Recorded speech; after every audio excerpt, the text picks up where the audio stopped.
What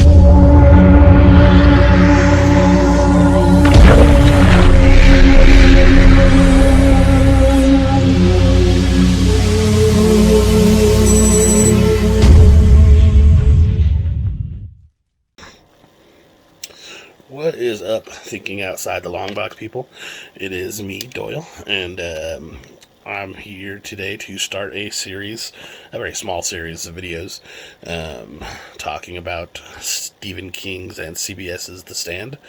Also, we're going to be looking at the source material and how it kind of relates to what they're doing in the show, how closely they stick to it, how they veer away from it. But also that you should read it. It's a book I read probably for the first time when I was 15 or 16. Um, and it took me a couple tries even back then to get through because it's a pretty dense book. It's pretty large. And so, being as it is quite a large book and I haven't read it for quite some time, I am listening to the audio version, which is actually really good and really well paced. I can't remember who the guy is who's doing the voice acting for the book or the narration, but he does a very good job, and it's very easy to follow and stick with him. He's also very clear and has like a very unique voice that keeps him like, I don't know, if you listen to audiobooks, it's like the book can be fantastic, and if the audio voice is just like not there, like it makes it really hard to listen to, but that's not the case here. So I would highly recommend it through audiobooks, as well as reading it if you have the time. It's a good book.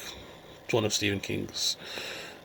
I shouldn't say it's one of his better books. I haven't read enough of his books to like make that justification. I've read a lot of his books, but the dude's written a lot of books. So, so far the show is pretty good. It does veer away from the book, like pretty obviously in a few spots. We start the show pretty far forward in the future, with bodies being policed up after the virus has taken its effect on the planet. Obviously, that doesn't, well, not obviously, but that doesn't happen in the book for quite some time. We leave out quite a few characters, I would say, by this point. I'm up to like chapter 18 in the book right now. And we definitely have major character development in the book that like coincides with things that the TV show has hinted at already that haven't happened at all in the show. In fact, we've only been introduced to like very few characters in the show so far, main characters, and we get a quick look at Stu. As you don't really get like too much of like him as a character. We get to see him after Cambion has crashed his Cambion being the character that spreads the virus, has crashed his car into Stu's gas station, I believe it is. I'm trying to record this after I first wake up, so it's a little bit weird. And you get to see his like subsequent lab rat status, as he is immune to the virus, and everyone else who was with him at that time, and everyone in his town has kind of died off. The doctor kind of gives him a lot more information than he's supposed to, even though he's supposed to be all classified. He's kind of getting the information that things are going to shit in the world before he is released. But I don't really feel like you get like a good concept of who he is, or like, what his place is in the book. We do get to see Franny, which is, it would have been hard for them, I think, to do the show without her being pretty center focused in the beginning, but they don't go into her background story at all, which I think they might do in flashbacks, because it kind of seems like that's how this show is going to be shot. I don't know how important it is, but it kind of is. Like her relationship, which leads to her pregnancy, which leads to her relationship with her father and her mother, and kind of develops her as a character, who she is. You don't get any of that in this. In fact, she kind of comes across as like a pretty unlikable character, which I thought was a little bit of a weird thing to do. At least for me. I don't know. I don't enjoy her as a character as of right now. It's still only the first episode though, so it's not like it'd be weird if they flip that around. Who else got introduced? is his name? Sorry, like I said, I'm trying to spit hot fire right out the gate as soon as I wake up. But yeah, it's not that important. Like I said, we only get an introduction of like 2 or 3 characters.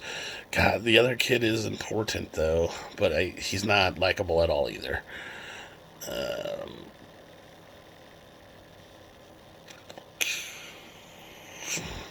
Why, God?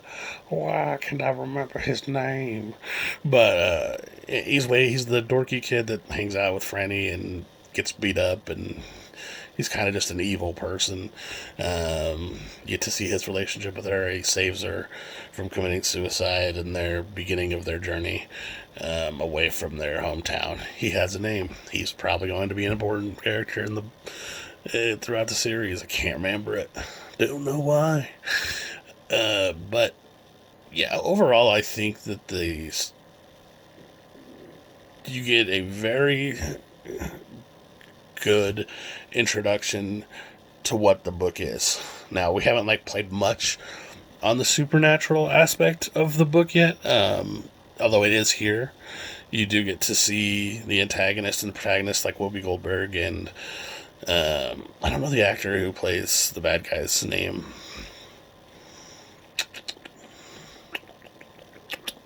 Let's see if I can find that real quick.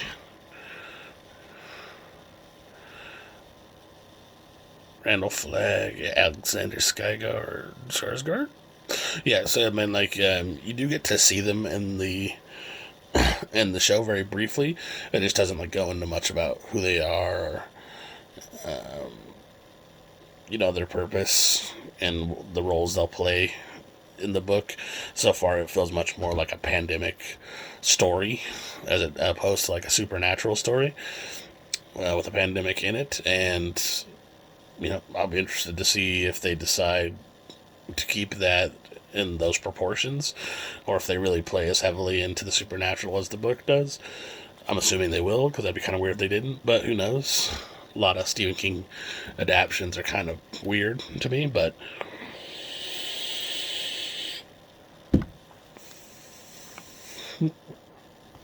who knows, man? Who knows? Look at this puppy. But, yeah, so far, I do like the show. It's only 1 episode in. It felt good. It felt pretty strong. I'm hoping it develops quite well. If you want, like I said, they won't be long videos, maybe 10 minutes like this one. Just kind of looking at what happened in the episode. What I want to happen in the episode, things like that. I will say, of the Stephen King adaptations, even though it's the first episode only, it's still a lot stronger than a lot of other ones that have been brought to television. The only other really good one that's out right now, and I think it's going to get a 3rd season, I don't know for sure. It's not really an adaptation, but it's an appreciation of his work as Castle Rock, which is an amazing show. If you haven't seen that, you should go watch it. It's kind of weird because the first season is really slow, but by the end, I think the payoff is so worth it. And then the second season's freaking amazing. So, yeah. Again, I'll stop wasting your times, but it'd be cool if you guys reached out to us. Wanted to talk about the show, wanted to talk about the source material, wanted to talk about Stephen King in general. Wanted to talk about, it's kind of a weird time for CBS to release this show, especially during a real world pandemic. It feels kind of eerily on point. Man, this shit's kind of really happening. Obviously not to the degree it is in The Stand, but fucking who knows, one mutation away and we're all getting visited by Whoopi if you're a good person. So hope that you guys are doing well this morning. Hope we don't all die from the COVID. And I should be releasing another video here. I'm going to try to do them over the weekend. This one's kind of random because I wanted to get far enough forward in the book to where I felt like the book was kind of covering everything they did in the first episode, but it's kind of hard to do that because I think they're going to play a lot with like flashbacks and flash forwards, and it seems like, and they only have like 9 episodes to work with, I think 9 or 10, so they're obviously going to skip huge amounts of story as far as development goes, because there's just no time for it when you have a book of that size. You're trying to tell a story in that amount of time, but much more than a movie though, so that's good.